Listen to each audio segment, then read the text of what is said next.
Good afternoon everybody. Buon pomeriggio a tutti. It's a real pleasure to open this the February Smart Talk of the Chamber.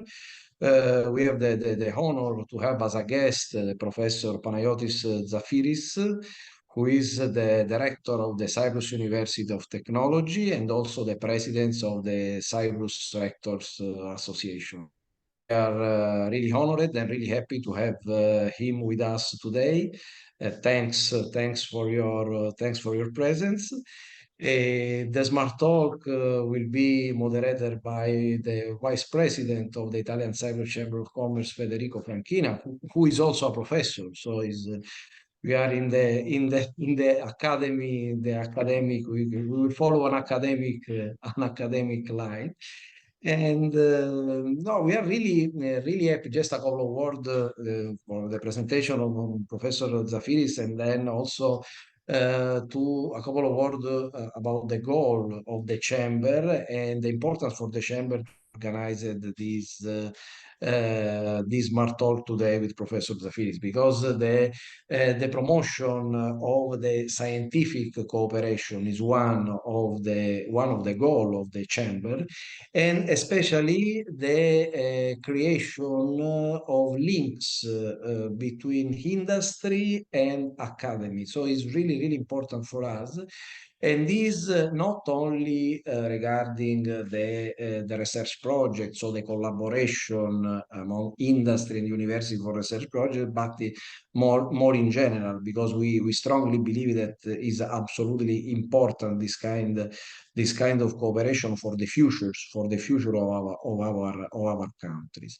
And also is important to focus on the Mediterranean cooperation, because the title that we gave to this Smart Talk is Scientific Cooperation and Technology Transfer in the Med area, because the Chamber is absolutely committed to promote relation, to develop relation, to further develop the existing relation in the area between Italy and Cyprus, but more in general in the area.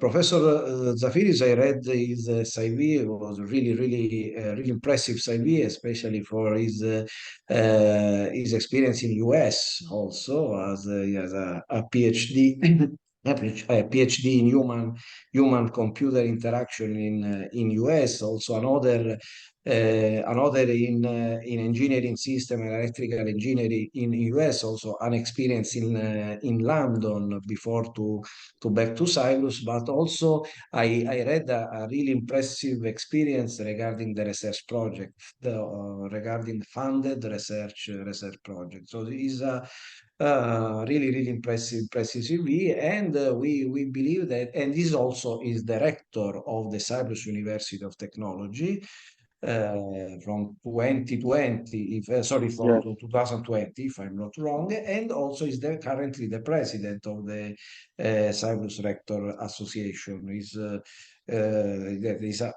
2 years mandate, if I'm not wrong. So this is. So will be, I'm sure that the conversation will be really interesting. So let's start. Thank you again, Professor Zaphiris, to be here. Thanks, Federico. Please, let's start. Thank you. Thank you. Thank you. I'll join Giuseppe to you and to your thank you today. Thanks to Mr. Zaphiris for the time and for joining us. And I would like to start with this very friendly and light conversation, asking to Professor Zaphiris to give to our audience an overview over the aims of the Rectors Conference within Cyprus and also European Union frameworks. Excellent. First, I would like to thank you for inviting me to this session. And although we are two academics, I think we will be practical and useful for the audience. So it's a pleasure to be here. Indeed, this is my second year as the president of the Rectors Conference. I think it's important to also state that higher education in Cyprus is something new. We started with University of Cyprus in Nicosia 30 years ago. I think this year they are celebrating their 30th anniversary. our university in Limassol, Cyprus University of Technology, is completing 15 years of operation. And in between is another 8 universities. We are a total of around 10 universities who don't have longer than 30 years of operation. When comparing this to Europe, obviously we are in infancy. Universities in Italy, UK, some of them are more than 100 years old, or multiple of those years. So obviously the conference has an additional role to play than the classical role of bringing the rectors together and discussing common issues of interest and looking at the legal framework that exists in Cyprus regarding these universities. Also to create awareness for higher education in a country that has not had a past in this domain. So we encounter a lot of issues where we think there is importance for us to play a role. We are trying to increase the involvement of academics in decision-making and also pressuring the policymakers to actually hear our views. So I think this is the main objectives of our conference. Yes, thank you. Thank you very much. It's very interesting to see since we beginning years ago how Cyprus is going up in the high level of education, not only for the East Med area, but as a point of reference across Europe. In this sense, what are, in your view, the current and future challenges related to the high-level education, and above all, how they are related to technology transfer from academia to industries? Yes. Although being a young set of universities, I think we have achieved a lot in the 30 years of operation of the first university and all the other universities in their life cycle since now. And this has been achieved because of specific parameters. First, the country has invested substantially in setting up the 3 state universities that exist. It's the University of Cyprus, the Cyprus University of Technology, and Open University. So these 3 universities have got substantial funding at the beginning as seed funding. They recruited young academics who have been established abroad to come back and set up their career here. So this brought a lot of momentum for the higher education in Cyprus. It's not a coincidence that 3 of the universities in Cyprus at the moment are ranked in the top 1,000 of times higher education. The University of Cyprus and the Cyprus University of Technology are ranked sometimes in the top 300, 500 top universities in the world. We're talking about universities, I remind you, of 30 years of operation. This is surprisingly good news for us. Knowledge transfer, we have a challenge there in 2 directions. Knowledge transfer, of course, is one of the priorities of the universities, and we have the potential. But the weakness I feel is centered around the infancy also of industry in Cyprus. There are not a lot of opportunities other than services where universities can get involved. We don't have a manufacturing industry, for example. We don't have factories. We base a lot of our economic activity in Cyprus on tourism and services. So knowledge transfer, I will use a more broad word than technology transfer, because technology is difficult in this culture. Knowledge transfer happens, but is still limited for the reasons I mentioned. It's also limited because of the legal framework. The legal framework for knowledge transfer that has been passed by the parliament puts a lot of restrictions on setting up startups and other forms of knowledge transfer inside universities. What is, although we sometimes forget that a lot of knowledge transfer also happens with European projects. It's not necessarily to be one partner with one industrial partner. A lot of the European projects have now requirements that you have to collaborate with industry.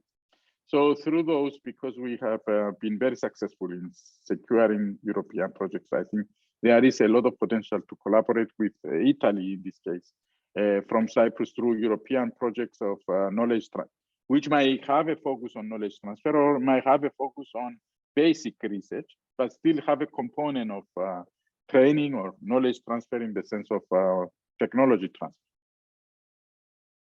Yes, thank you. Thank you very much. Very, very clear remarks about a common point. Let me make a comparison between Cyprus as such part of Sicily, for example, from Italy, so like Sicily, where we don't have a lot of manufacturers.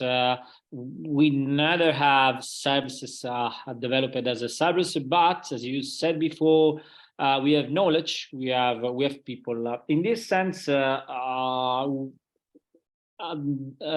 are the areas in which the Cyprus universities are committed on technology transfer abroad, of course, in consideration, as you mentioned, in the relation to European cooperation project, you mentioned the cooperation with Italy, but there are areas, some areas in which, despite the lack of opportunities in the island, the Cyprus University are well developed in cooperation abroad. Yeah, I hope I don't leave somebody behind by mentioning specific areas, but I think engineering is well established in both of the state universities. There are private universities who have components of engineering that are excelling and they're doing very well.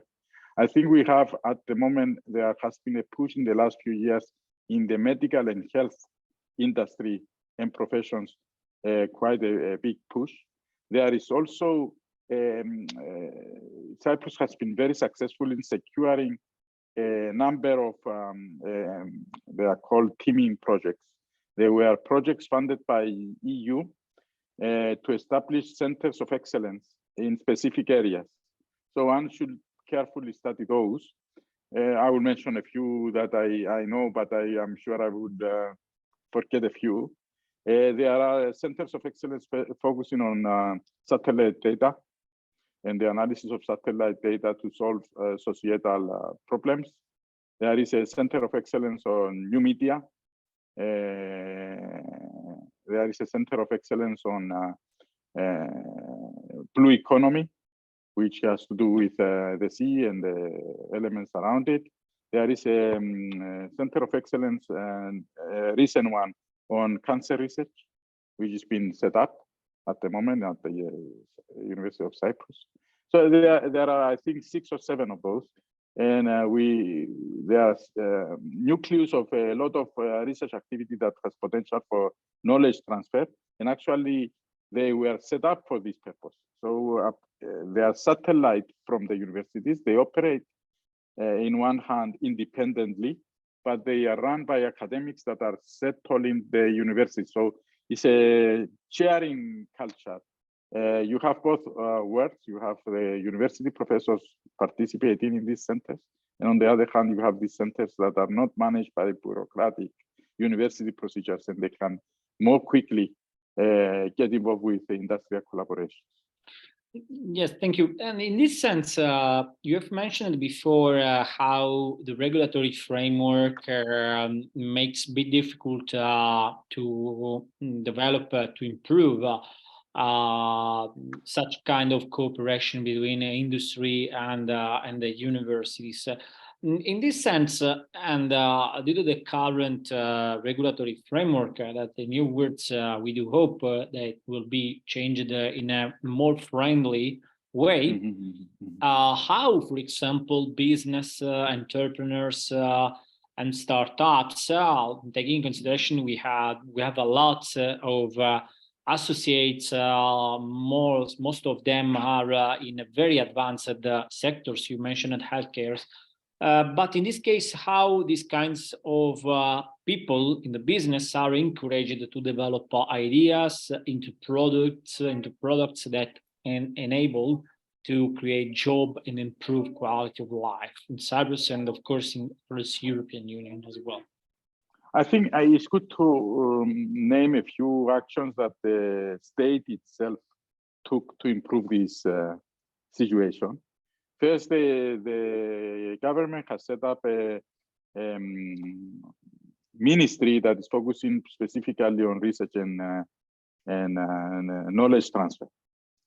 In addition, the National Funding Agency has been issuing calls specific on knowledge transfer, and they have been quite popular. Regarding the legal framework, we have sent to the state a number of constraints that we thought prevent strong engagement of universities with industry. They have been discussed, and also the state has brought expertise from abroad to actually advise us, state, on how to improve. There is a new legal framework, as you mentioned, that hopefully will pass through the parliament soon. We have been asked, and we have sent some additional final comments. I think the biggest change that will benefit and initiate collaborations is the reduction of the share of university share in startup companies. The previous system had a large percentage that will remain to the universities, which was preventing private industry to join in, and also was, in my view, creating fear that state universities with their bureaucratic procedures will delay things instead of move them forward. So I think in this direction is improved.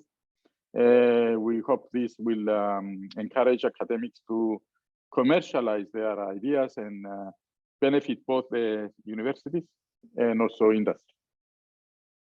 Yes, thank you. It's something that, from my view, I know very well is a chicken and the egg game. Because on the other side, university fears from private side. But we have to say that current challenges, we had the pandemic, we now are engaged in the energy transition, biotechnology, artificial intelligence, and so on. We see that they do require a very strong cooperation among countries in order to achieve this kind of goals in such an area that I mentioned. Do you see, from your perspective, opportunities for our Mediterranean countries in terms of scientific cooperations in these kinds of fields that I mentioned, energy transition, biotechnology, digitalization, or in other fields? I think there have been quite a few attempts to bring Mediterranean countries together. But formally, I'm not sure there is a formal forum where these issues have been discussed in the past. And definitely, if there isn't one, there is opportunity to form one where Mediterranean countries can join forces. And when we talk about Mediterranean countries, obviously, we include Israel, which is quite successful in this domain, and also Northern African countries, which you might have quite a potential and also a need for collaboration. I'm not sure if this has materialized as an incentive, but definitely there is a potential. We also have noticed that Cyprus, because of collaborations with former Soviet countries, has brought to Cyprus, for various reasons that it's not the focus of this discussion, has brought here a lot of companies that require substantial expertise in IT and artificial intelligence. So, for example, I'm just giving an example. Our universities has decided last year to double the intake of undergraduate students in computer science, because we have noticed that there is a huge demand, and we will not cover the demand. We are just adding a small number of additional graduates. The demand, there are statistics that show that the demand is quite substantially more than what we can graduate from the state university, from the private and state universities in Cyprus. So there is space for sharing of resources. resources of human resources. So there is definitely potential of sharing these resources and building potential together. But I think we are happy, we are more than eager to join such initiatives if they are where to be initiated. This is absolutely a very great strategy to make Cyprus a very strong hub from that part of Mediterranean areas, and the fact that you are looking in the north, so the Eastern European countries, is very, very great news for in order to attract talents and knowledge as well. But I would like to focus on Cyprus, Cypriot and Italian relation in terms of scientific cooperation. You know, we are both countries of European Union, so we benefit from Horizon and other funding research program. In this sense, which are we know you already, as a Cyprus University Technology, you already have cooperation with Italy, but do you see other potentiality of a cooperation between Italy and Cyprus, and also in which way this relation could be improved and opened to other countries, even to non-EU countries? This consideration came to me from requests that we had from our associates, especially consulting firms, but also industries that are working across Europe and not so inside Europe, in order to participate EU funding programs. Yeah, I think sometimes we forget that disciplines have changed. It's not anymore silos. So you cannot say history, for example, and consider history as a only theoretical domain. There's a lot of technology related to cultural heritage preservation. And I think, for example, for the Mediterranean area, cultural in Italy, culture is a history related to culture with a with elements of technology. It's quite a very interesting topic for someone to explore through European funding opportunities. These might mean 3D models of heritage. It might mean recently, for example, we have been discussing opportunities around our new shipping department here at CUT, and immediately the issue of below sea level archaeology was considered as an important area. So I think opening up and looking at new areas that were not there before might be good opportunities. Also, since I mentioned shipping is definitely an area of important collaboration for all the countries around the Mediterranean lake. The financial sector is definitely banking is an important opportunity for Cyprus universities in terms of Horizon. The centers of excellence I mentioned before, data analytics is something that is winning a lot of interest in Cyprus universities. I will limit it to this, but I think there are many other opportunities. Thank you very much, Panayiotis, for this very clear overview. And as a final consideration, you mentioned how it's difficult how is difficult the relation between academia from one side and the industry on the other side. How, as a Italian-Cypriot Chamber of Commerce, we of course we have a mission to support Italians and Cypriots stakeholders, institutions, and industries to develop economic and business relations. This also means scientific cooperation as we already considered is the first layer of a future business development in so many areas, as you see. In this sense, how as a chamber we can support the cooperation between Italy, the scientific cooperation between Italy and Cyprus universities, also leading to a fruitful technology transfer and innovation.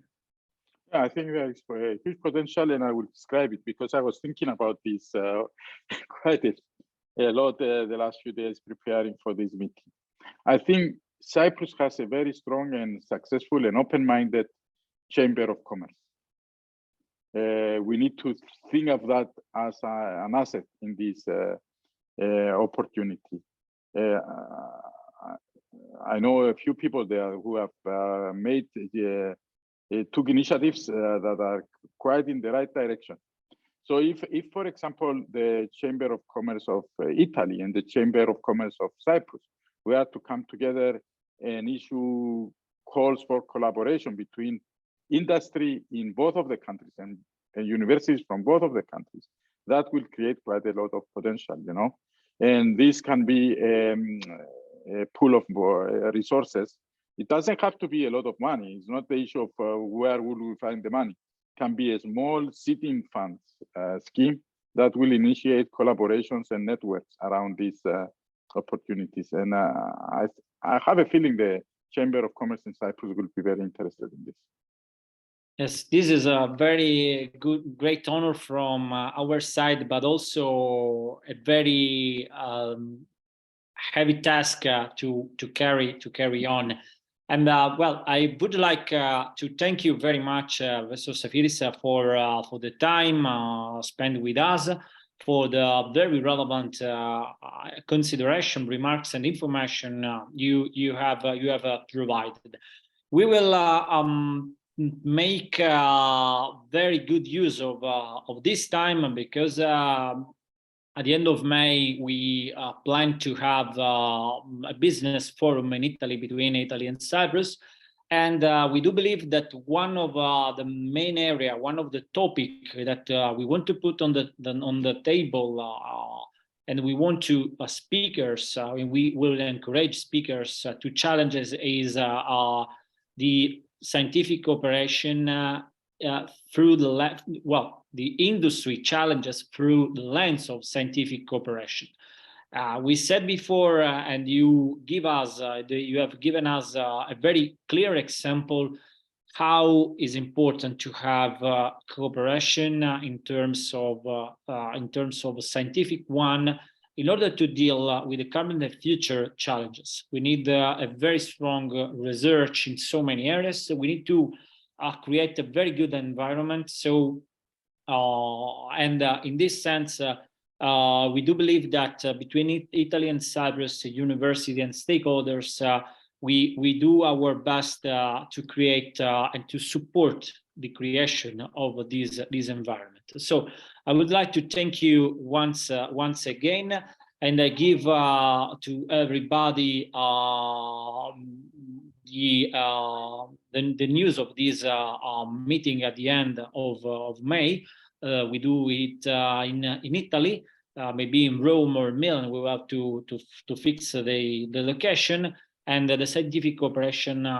So the industry development through scientific cooperation lines will be one of the topic that speakers are encouraged to debate. So thank you very much once again, Professor. Thank you to our audience, and we will keep in touch for the further activities in these areas as well in others one. Thank you very much again, and good afternoon. Thank you. Thank you very much again. Thank you. Thank you.